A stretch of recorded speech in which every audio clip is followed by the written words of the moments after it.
sniper, pero camper.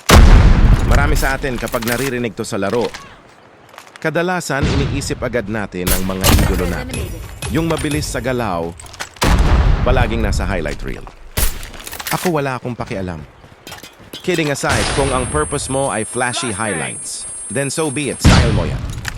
Pero ako, dahil hindi ko kayang sabayan ang palong dalawa ng mga idolo natin, dinadaan ko na lang sa precision at sa suporta sa teammates.